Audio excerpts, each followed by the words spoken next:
This is In-Ear Insights, the Trust Insights podcast. Do you want to use AI in your marketing, but you're not sure where to start? Take a class with Trust Insights and the Marketing AI Institute. The AI Academy offers more than 25 classes and certification courses to start you on your AI journey, including our Intelligent Attribution Modeling for Marketers certification. One membership gets you access to all 25 classes. Visit trustinsights.ai/AI Academy to learn more and enroll today. That's trustinsights.ai/AI Academy to enroll today. Are you struggling to reach the right audiences? Trust Insights offers sponsorships in our newsletters, podcasts, and media properties to help your brand be seen and heard by the right people. Our media properties reach almost 100,000 people every week, from the In-Ear Insights podcast to the Almost Timely and In the Headlights newsletters. Reach out to us today at trustinsights.ai/contact to learn more. Again, that's trustinsights.ai/contact. In this week's In-Ear Insights, we're talking about Instagram. One of the things that folks love to talk about is all the different features on Instagram. And last year, one of the hot features people were discussing was Instagram TV, or IGTV, as it were. This year, they rolled out Reels. One of the challenges with a lot of these new data types is that it takes a quarter to 2 quarters for Facebook to update its data APIs. But we decided, at the very least, we take a look at the 4 core channels, if you will, on Instagram to see what has happened and what marketers should be thinking about. So before we dig in, Katie, from your point of view, how do you feel like Instagram has played a role in marketing this year? Obviously, with everything going on, every social media channel has had a part to play. It's Instagram. As far as I'm concerned, and this is a personal opinion, Instagram has not been the go-to in terms of finding out what's been going on in the world, purely because of the format that it mostly supports. So, Facebook, you can do a little bit more long form, and you can, share links a little bit easier. The same with Twitter and LinkedIn in terms of like the core 4 social media platforms. I think Instagram often gets overlooked in terms of being one of those players to be able to share breaking news and, here's the latest video clip from what's going on, plus commentary, plus links. It's not really built to support that kind of information sharing. And so I think at least for me, the role that Instagram has played a little bit is that break from news cycles and that break from presidential tweets and whatnot. And, so for me, it's a little bit, it still retains a bit more of that entertainment value versus the, what do they call it? The death scrolling or whatever it Doom is. So scrolling. yeah, the doom scrolling. So that's my personal opinion. What do you think, Chris? What's the joke? Instagram is where you go to feel bad about yourself. Facebook is where you go to feel bad about other people, and Twitter is where you go to feel bad about the world. So, yeah, of all of them, it's the least harmful.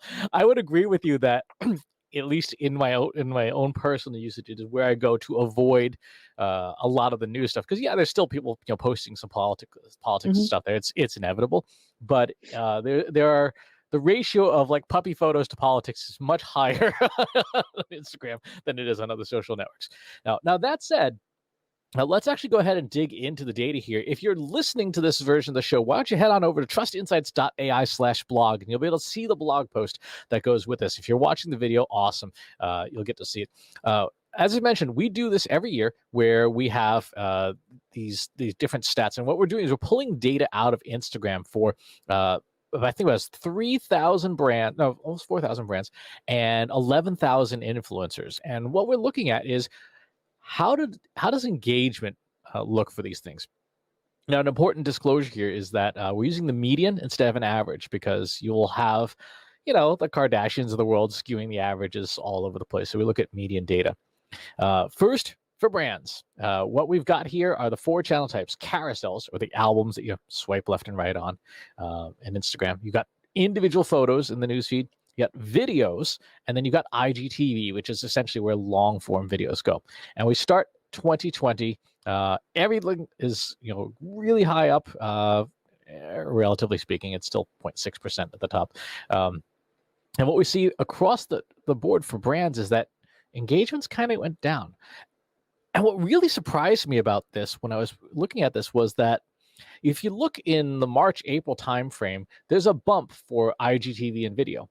Those two channels did get a bump as the pandemic and the lockdowns took place. But then you saw one on carousels and photos for all four channels in June-ish, when people really were starting to take stuff seriously, and all around the world there were a lot more lockdowns. And then it's been on decline since then. When we looked, Reels was launched August 22nd, 23rd, I think, of this year. And a lot of people said, oh, it's going to destroy video and IGTV. And what you can see in the data is it really hasn't. And they've all been on kind of a steady decline since then, but there's been no like implosion because of Reels. And I'm thinking, based at least for brands looking at this, Reels kind of didn't make the splash Facebook was looking to do. I mean, it looks like, Facebook launched it to say, we want to take on TikTok. And I don't know, Katie, I'm not seeing it. Are you? I'm not seeing it. And I think that one of the challenges is the user experience. And so with Facebook Watch and Instagram TV and Reels, you have to take an extra step in order to get this content. You're taken out of your scrolling. You can't just stop on something and just watch it and then keep scrolling. You can see like the first 10 or 15 seconds of it, and then it says continue watching on IGTV or continue watching on Facebook Watch. And I don't want to be taken out of the just general distraction scrolling experience that I'm having. I don't care enough about the content to go someplace else to continue watching it, because 9 times out of 10, it's probably just, from my perspective, kind of junk and filler anyway. So I'm not going to make the effort to go watch that video. If I'm going to watch a full length video of something, I'm probably going to go to YouTube for that. And so I feel like there's a lot of disconnect about the expectations of what a consumer is willing to do in order to ingest this content. We're so inundated with content. Don't make us take an extra step to see something. Yeah, and particularly with a lot of the video platforms, what we're seeing with the streaming wars is that you've got to have a lot of anchor content. You've got to have a lot of stuff that people absolutely positively can't afford to miss. And the one that is seemingly crushing almost everyone is, of course, Disney. Disney has the entire content library of Americana. They have Star Wars, they have all of the Disney movies, they have the entire Marvel franchise. So they have definitely got a lock on all that stuff. And The Simpsons. And the Simpsons, and all of Fox Entertainment. So Yeah, it's a big deal. There's a lot to be said for owning all the popular content.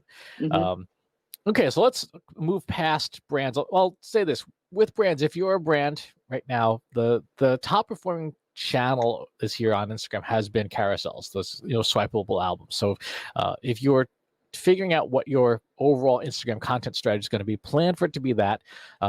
Obviously, every account is different. Every company is different. Test all four types. Make a whole bunch of content for each, and then see which ones do the best. But it's looking like the generalized experience is definitely that it's carousels. So let's move on to our friends, the influencers.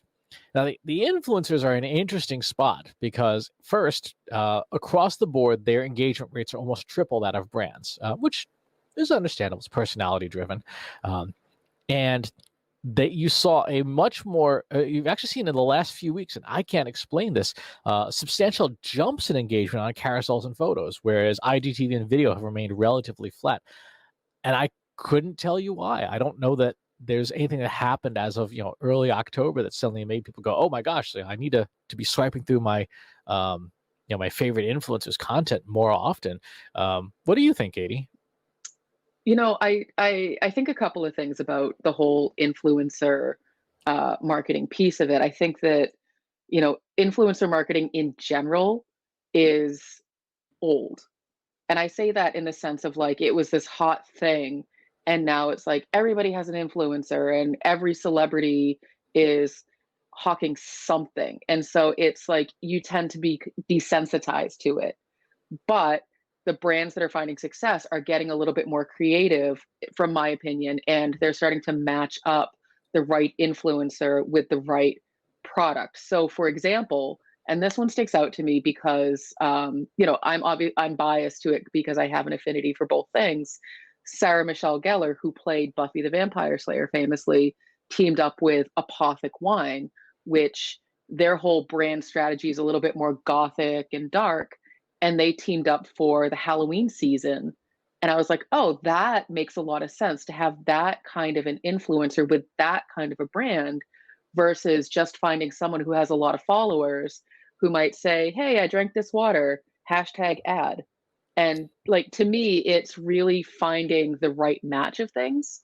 And I think that some brands are really doing a great job of figuring it out. And other brands are just saying, I don't know, let's just get someone who has a lot of followers and see if we can get eyeballs on the stuff. So to me, that's my unscientific diagnosis of what could be happening. I think you're right. The other thing I I think of is in terms of effort, posting photos, even a collection of photos, is still lower effort than it is to crank out videos, and especially Mhm. IGTV because it's a longer form video. You have to shoot it and edit it and all that stuff. And it's much easier just to knock out 4 or 5 photos that somebody can swipe through, and then, like you said, don't interrupt the scroll. Just keep going. Mhm. Um, the other thing is that I've seen influencers be very effective in the use of stories to Mhm. promote posts on Instagram. It's interesting. They don't typically promote stuff off of Instagram. They say swipe up to see my latest post or album or whatever, which I think is odd. It runs contrary to a lot of the advice that we typically give folks about marketing and social media, which is don't build everything on the platform because if the platform algorithm changes, you're kind of hosed. Mhm. Build your website, your brand, your email list, things you own and control. But definitely, there is something to just being able to get people to look at your posts so that you impact the news feed algorithm as well. I agree. I think that, stories is one of those like interesting things. And so you have stories, you have IGTV, now you have reels. And Instagram itself, it still feels like such a small user experience kind of platform because you're still limited in what you can do. And they have made it very impossible to have any sort of a desktop experience. They want everybody on mobile. So Facebook, LinkedIn, Twitter, all of those other platforms have a halfway decent desktop experience, whereas Instagram, from the right out of the gate, like a lot of the other newer social platforms, have almost no desktop experience. And so trying to get all of those different elements, all the different videos squeezed into this little mobile experience and asking the user to do multiple things to interact is definitely part of it. So, if you're telling the user, like, you can see in my stories, or you can watch my reels, or you can go to Instagram TV, as a consumer, I'm not going to do any of it because you're asking me to do too much work. But if you want me to just flip through a couple of pictures, great, done. And then I can keep scrolling. Yep. So the main takeaways for both brands and influencers from this data, this is about 2.5 million posts on Instagram, is that at least for brands, you're trapped in the I guess the Facebook black hole, which is your engagement numbers keep going down, and your budgets to sponsor stuff to get it seen will continue to have to go up to match it. So if Instagram is part of your brand marketing strategy for the coming year, expect to keep on handing Mark Zuckerberg your wallet, at least your credit card. On the influencer side, this I think is more interesting in that one of the things that has always been a challenge for companies with social media, but continues to be more and more important as algorithms value the person over the brand, is you've got to figure out how to get your employees sensibly and brand aligned, but involved in your company's social media, to help share it, to help promote it, to help Mhm. draw awareness to it where it's appropriate to do so. Well, and this goes back to the start of where we always begin every conversation is what is your goal? And so as you're figuring out your 2021 planning or any sort of planning, it doesn't have to be for January 1st, is if I'm going to use Instagram for my brand, what is the goal? What do I want to get out of using Instagram? And, does it make sense? Is my audience, going to watch reels? Is my audience going to just flip through a carousel of pictures? And that's true of any other social media platform that you choose to, promote your brand on. I guess, Chris, one of the questions that I would have for you is Instagram trying to do too many things? Like, should it refocus in on just having a couple of really good, strong features? Like, is it trying to be too many things for people? It is, but the reason for that is not necessarily just trying to keep up with, the changing environment. They obviously borrowed stories from Snapchat, they borrowed reels from TikTok, etc. Borrowed, I guess, is a very strong, very watered down word. A lot of people would say stole. But more than anything, when you read Facebook's earnings calls, what these things do more than anything for the company is it adds ad inventory. It adds Mhm. space, so you can sell ads in stories, in reels, in IGTV and stuff. And so, from a financial perspective, I don't see Facebook winnowing down the amount of inventory they offer. In fact, they're probably continuing to look for as many places as possible. One of the things they just did was they integrated Instagram messaging with Facebook messaging, so that Messenger as the unified messaging platform, which of course is the precursor to making sure that brands can direct message you on any of Facebook's platforms and send you ads that way, because they, again, need the inventory and they need the engagement, because messages are probably one of the places where people check the most. When you get that little notification, like there's one new direct message, like, ooh, did one of my actual friends message me? And then you find out for some wine company, like, ah, dang it. Mhm. It's not what you thought it was. That's where I see a lot of the Facebook's changes being reflected. Is it's all about the ad inventory. So what you're saying is that Facebook has lost sight of the consumer and it's money first, consumer last? Facebook has never had sight of the consumer. That I was being sarcastic. But yeah, no, I mean, uh, and that's sort of the disappointing thing with, the original mission of a lot of these social media platforms was to bring people together, to connect them. And now it's all about how much money can I make? How much ad inventory can I sell? How much can I just, get people to stay on my platform because I am giving them stuff that they can only get here. And, as a marketer, I get it. As a consumer, it's disheartening. Um, but I think that, the challenge that we would put out to marketers is really take a hard look at what it is you're trying to accomplish with these platforms. And is this the best use of your time? And is this really where your audience is? Are they going to engage with your stuff here? Are they going to engage with you on different digital channels, as Chris mentioned, like email, um, or anything else? So I think that that's, at least for me, that's the takeaway is, these social media platforms are just getting bigger and more, cumbersome. There's more things to keep up with. So it's really a matter of, is this the right move for you? Are you just trying to keep up with what everyone else is doing? Or is it really the right thing for you to be doing for your brand? the other thing I would add to that is that when you look at this particular, these charts in particular, 2020 was, to put it nicely, a volatile year. There Hmm. were and there have been a lot of changes in the data, a lot of big happenings. And if you're only looking at this data, once a month or once a quarter, you're missing opportunities, right? If you're not, Hmm. tuned into your data with a good dashboard or something, you would have missed that spike in mid March. You would have missed that spike in early June. You would have missed the spike that just happened at the beginning of October.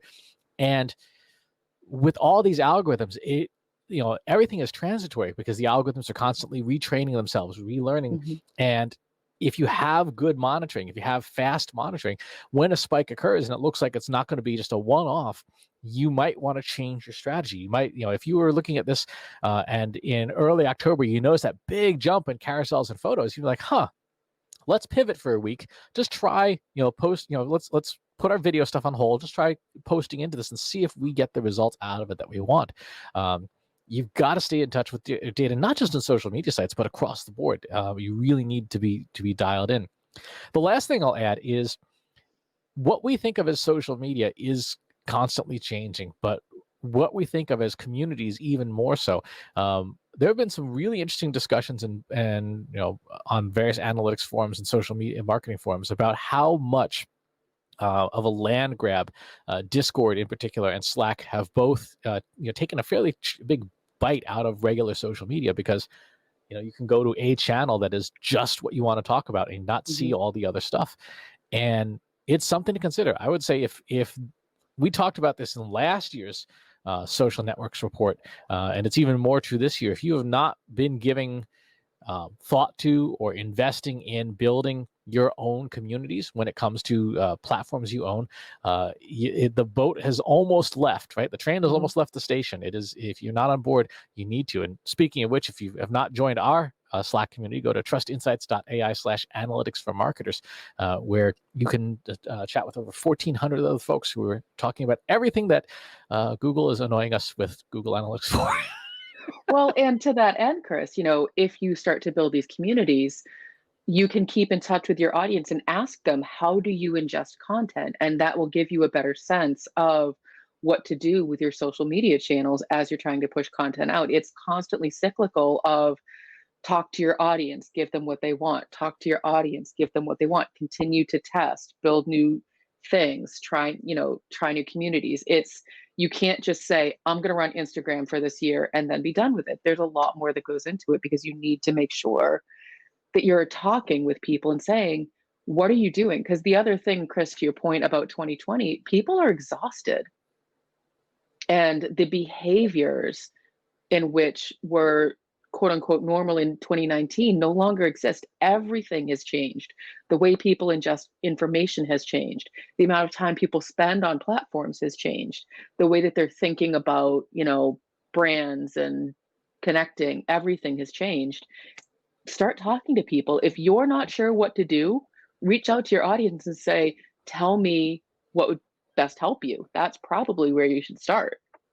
Yep, absolutely. There's no substitute for just asking people, hey, what can I do to help you? If you've got questions about this or anything else, again, join the Slack community at trustinsights.ai/analyticsformarketers. And wherever it is you're watching this show, please subscribe to it. You can find most of the major platforms, Amazon Music, Stitcher, Apple Podcasts, Google Podcasts, over at trustinsights.ai/TI podcast. Thanks for listening. We'll talk to you soon. Take care. Want help solving your company's data, analytics, and digital marketing problems? Visit trustinsights.ai today and let us know how we can help you.